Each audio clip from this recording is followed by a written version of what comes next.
It was 5:30 a.m. on December 16, 1944, when First Lieutenant Lyle Boo Jr. huddled in a foxhole, his eyes scanning the fog-filled forest below. The icy chill of the Ardennes woods seemed to creep into his bones, the biting cold of a European winter at its harshest. He was young, only 20 years old, but he was leading a platoon of 18 men who were about to face the overwhelming force of Adolf Hitler's final, desperate push on the Western Front. They weren't expecting to make history today. They didn't know that within the next few hours they would be fighting for their lives, and, in doing so, change the course of the entire war. Lyle Boo Jr. had enlisted in the Missouri National Guard when he was just 14 years old, seeking to help his family through the tough years of the Great Depression. Little did he know, the experience would mold him into one of the youngest officers in the United States Army, thrust into a situation where bravery and leadership would be tested in the most extreme of circumstances. His platoon, the Intelligence and Reconnaissance Platoon of the 394th Infantry Regiment, was made up of highly skilled soldiers. These weren't regular infantrymen, they were scouts, chosen for their exceptional marksmanship, physical endurance, and intelligence. They had been trained to observe and report enemy movements, not to hold the line against a full-scale assault. Behind him lay the Ardennes forest, a seemingly peaceful, untouched expanse of trees. But to the soldiers stationed there, it was the perfect setting for an attack. Quiet, remote, and isolated. In front of them, however, were German positions, infamous for being heavily fortified. What they didn't know yet was that over the ridge and deep within the fog, a massive force was closing in on their position. It would be the beginning of an unthinkable challenge. There was no backup, no reinforcements for miles. Just these 18 brave men, armed with M1 rifles and a few machine guns, taking on what seemed to be the entire German army. The men of Boo's platoon had been carefully positioned on the ridge for weeks, tasked with reporting on any enemy activity. They weren't supposed to be combatants. They weren't supposed to be fighting a battle of survival. But that morning, fate had other plans. For the last several weeks, the Germans had been preparing for their massive offensive. The Nazis were planning something big, something that could potentially cripple the Allied forces in Europe. A force of over 200,000 German soldiers, backed by nearly 1,000 tanks and assault guns, had quietly moved into position. It was the largest offensive the Germans had launched in the West since their rapid advance through France 4 years earlier. The operation, known as Wacht am Rhein, Watch on the Rhine, would later become known as the Battle of the Bulge, the largest and bloodiest battle the United States fought during World War II.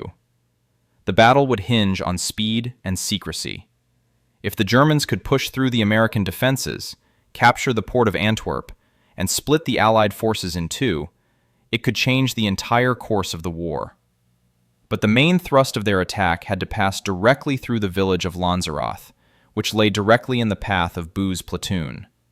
What the Germans didn't know, what no one on the Allied side suspected, was that 18 American soldiers, armed with limited ammunition and no heavy artillery, would stand in their way.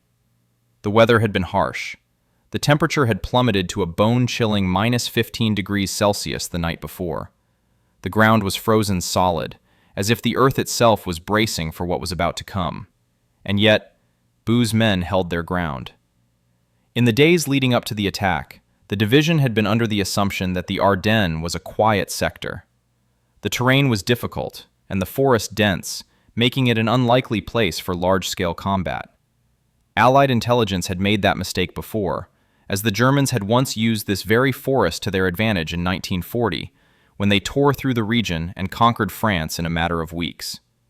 But this time, the Germans were planning something much more audacious, something desperate. First Lieutenant Boo's platoon had arrived in Belgium a few weeks earlier. They weren't battle-hardened veterans. They were a new division, the 99th Infantry Division, often called the Checkerboard Division because of the distinctive blue and white checkerboard pattern on their shoulder patches. Most of them were young men who had never seen combat before, but this would be their first real test, and it was about to come in the form of an enemy attack that no one could have prepared for. As the morning fog clung to the trees, Boo's thoughts were interrupted by the sound of distant artillery fire. His platoon was stationed on Lanzarote Ridge, overlooking the village below. It was a strategic position, but it had one glaring flaw. There were no reinforcements. The tank destroyer battalion that had been stationed nearby had already withdrawn without Boo's knowledge. It was a mistake that would leave his men exposed. The orders were clear: observe and report. Hold the line if necessary. But no one had told Boo that the battle for the village would fall squarely on their shoulders. As the first explosion shook the ground around them, Boo's eyes widened. He quickly scanned the terrain below, his heart pounding in his chest. The Germans were advancing rapidly. Paratroopers were the first to emerge from the fog, moving in columns and seemingly unaware that they were being watched. Their confidence was staggering. They hadn't encountered any resistance yet. Boo's mind raced. He needed to act quickly. He could hear the rumble of tanks in the distance, but the cold and fog made it hard to get a clear visual. He ordered his men to hold fire. Wait for the Germans to get closer. They had one shot to stop the enemy from advancing further. The Germans had no idea what awaited them on Lanzarote Ridge. Their advance seemed unstoppable, a well-coordinated march toward their objective, with tanks and trucks rumbling behind infantry columns. The fog obscured their vision, but the cold, hard ground beneath their boots told them they were entering unfamiliar terrain, hard, frozen, and unforgiving. The village of Lanzarote lay ahead, the key to the Allies' position in the Ardennes. If they could push through this ridge, the road to Antwerp would be open. For Boo and his men, there was no turning back. It was impossible to retreat. The orders were clear: hold the position, but no one had informed him that the rest of the Allied forces had pulled back. His platoon was now isolated, caught between the advancing German troops and their own lines, miles away. No artillery support, no reinforcements. The only backup was the handful of artillery observers who had joined Boo's unit the previous day, men from the 371st Field Artillery Battalion. Boo's decision was swift. There would be no running, no pulling back. The men under his command weren't just soldiers. They were his responsibility, and he wouldn't abandon them. If they were going to die today, they would do so together, fighting for the land they were sworn to protect. They would make every shot count. The Germans approached the base of the ridge, unaware of the small group of Americans perched in the frozen darkness above them. Boo could hear the muffled sounds of their boots crunching on the snow as they advanced in tight formation. They were within range now. With every heartbeat, the tension built. Boo's men readied their weapons, holding their breath. It was then that the unmistakable sound of a German officer's voice rang out, cutting through the dense fog. Boo had seen this before. Tactical movements, officers barking orders, soldiers being shepherded forward. But this time, they weren't just advancing through the trees. This was the real thing, the beginning of the offensive. Boo's stomach tightened. He could sense it. Something was about to break. The moment came without warning. Boo raised his head slightly above the foxhole, catching a glimpse of the German soldiers moving below him. Hundreds of them, more than he had anticipated. They walked in close formation, their helmets and camouflage coats barely visible against the white of the snow. They had no idea they were walking into an ambush. A single platoon, barely numbering 18 men, stood between them and their objective. The first round of gunfire came from the machine guns. Boo had given the order to hold fire until the Germans were within close range. The M1 rifles cracked, followed by the thunderous sound of the .30 caliber machine guns. The Germans were cut down in their tracks. It wasn't just the machine guns. It was the sheer accuracy and speed with which Boo's men fired. They worked like a well-oiled machine, each shot calculated, each man knowing their role. For a brief moment, the fog seemed to part, and the battlefield was laid bare. German soldiers scattered in all directions, falling in the snow, their bodies slumped and unmoving. The machine gun crews didn't stop. They kept firing, sweeping the line, hitting their marks with lethal precision. The Germans, caught off guard, scrambled for cover, diving behind trees and rocks, trying to regroup. The snow-covered hillside, once a perfect vantage point, was now a deadly trap. The frozen ground beneath them provided no cover, no place to hide. If the Germans had more time to adjust their positions, they could outflank the platoon. But time was something Boo didn't have. He could hear the distant rumble of tanks moving through the forest, their tracks crushing the snow and earth beneath them. If those tanks made it up the ridge, it would be over. There was nothing his men could do against that kind of firepower. "Stay low and keep firing," Boo ordered, his voice steady but full of urgency. "Don't let them get close. Make them pay for every inch they take." The men nodded grimly, understanding the stakes. They had fought fiercely already, but the next phase of the battle would test them in ways they had never imagined. The Germans had been pushed back, but not without taking casualties. Boo didn't know how much longer they could hold. His eyes scanned the ridge, but all he saw was the fog and the looming threat of the German advance. It was impossible to know exactly where the next attack would come from. They could be flanked again, or worse, overrun by the tanks. In the distance, Boo saw movement. German soldiers advancing in perfect formation, their dark figures moving steadily through the fog. Boo's heart sank. The third wave was coming. This time, the Germans wouldn't make the same mistake. They were moving with more caution, using the trees for cover, staying low to the ground. As the German forces approached, the men of Boo's platoon prepared for the worst. The machine guns roared to life, cutting through the advancing enemy like a hot knife through butter. Boo's orders were clear. Stay focused, make every shot count. They couldn't afford to waste ammunition. Their lives depended on it. The Germans were getting closer. Boo could see them now, their helmets and rifles barely visible through the trees. There was no turning back now. The first rounds of gunfire shattered the silence, followed by the staccato rattle of 30 caliber machine guns. The snow was torn apart by the impact of bullets, the German soldiers dropping like dominoes. But the German soldiers were relentless. They kept coming. Private Risto Milosevic, a 21-year-old from California, fired his M1 rifle with deadly precision, taking out one soldier after another. His hands were numb from the cold, but his training kicked in. He had grown up hunting in the forests of Minnesota, and those skills were now keeping him alive. His rifle felt like an extension of his body, and each shot was like clockwork. Squeeze, aim, fire. The sound of his weapon echoed through the forest, as if to say, "We're not done yet."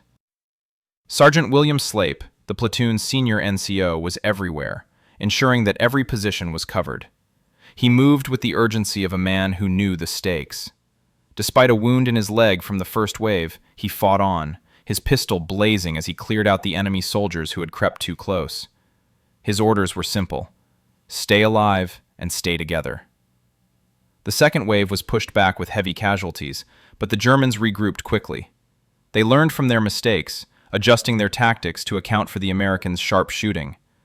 This time, the Germans used mortar fire, aiming to flush Boo's platoon out of their positions. The first mortar shell landed close, sending a shockwave of noise and debris through the air. Men dove for cover, the earth beneath them trembling with each explosion. The impact was deafening. The air was thick with smoke, and the sound of metal and shrapnel ripping through the trees created a hellish atmosphere. Despite the chaos, Boo's men held their fire, waiting for the right moment to strike. They had to be precise. They had to make every shot count. The Germans were close now. Too close.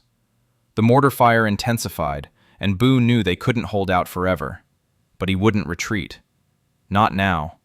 Not after everything they had been through. But devastating.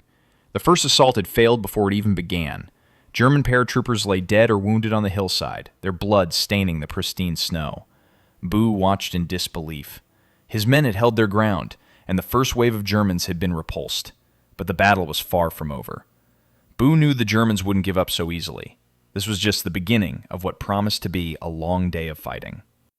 As the snow began to settle, the adrenaline of the first victory started to wear off. Boo checked his men. They were shaken, but they had held their ground. He knew that the Germans would regroup, but they would face an even more difficult challenge in the hours to come. The next wave would be stronger, more determined, and Boo wasn't sure how long they could hold out. The Germans had learned their lesson from the first attack. They wouldn't walk into the open again. This time, they would advance with caution. Boo's men were already prepared for that. They had trained for this. They had been chosen because of their skill, their ability to remain calm under fire, and their sharp shooting. But even with all that training, There was only so much they could do. Another 30 minutes passed, and the silence that followed the first attack was broken by the familiar sound of German voices. Boo could hear them shouting orders, directing their troops to reposition. The Germans were using the trees for cover now, advancing in short bursts, moving quickly but carefully. They knew they had to break the line. The second assault came faster, with greater intensity. This time, the Germans used their own machine guns to suppress Boo's men, firing in bursts, forcing them to stay in their foxholes. The crack of gunfire filled the air as the platoon returned fire, aiming for any movement they could see. The fight became more intense, the bullets tearing through the trees, creating a constant barrage of noise and chaos. Boo's men kept up their fire, but their ammunition was dwindling. As the attack pressed on, the reality of their situation became clearer. The Germans weren't going to stop. They had the numbers, the firepower, and the resolve to overwhelm Boo's platoon.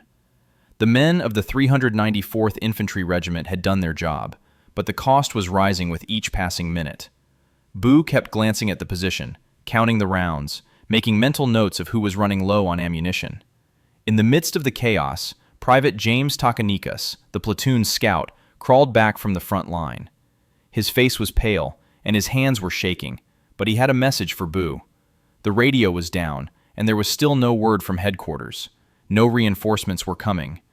Boo's stomach dropped. The weight of the situation was beginning to sink in. The Germans were relentless. After the second assault was repelled, they didn't retreat or regroup for long.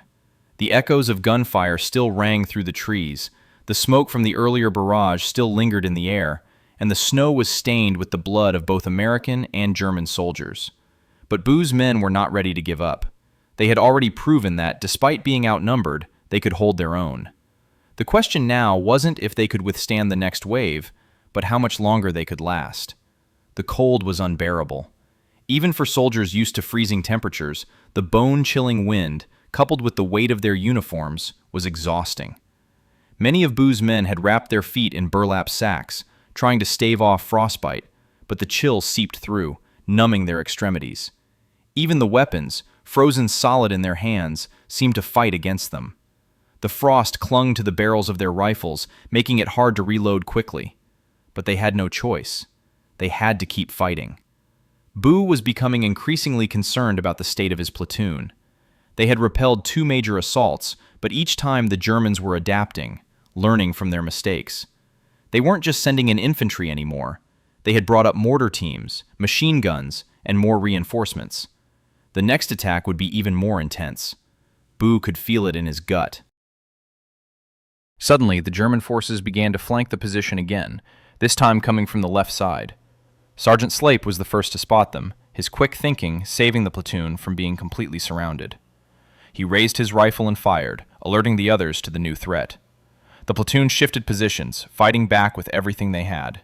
But there was no relief, no reinforcements. Boo knew they couldn't win by sheer firepower alone. The German attacks were becoming more coordinated, and the situation was growing more desperate by the minute. Every time they repelled an assault, the Germans returned with greater numbers, better tactics, and more firepower. But the platoon held its ground, knowing that this fight was about more than just survival. It was about buying time for the rest of the Allied forces to respond. The battle raged on, and the cold seemed to cut through the bones of the men on Lanzarote Ridge. With every assault, the Germans grew more determined, and Boo's platoon found themselves pushed further into the harsh reality of their isolation. The odds were stacked against them. They had no artillery support, no tanks, and no reinforcements. It was just them, 18 soldiers, 2 artillery observers, and a dwindling supply of ammunition, against an entire German offensive.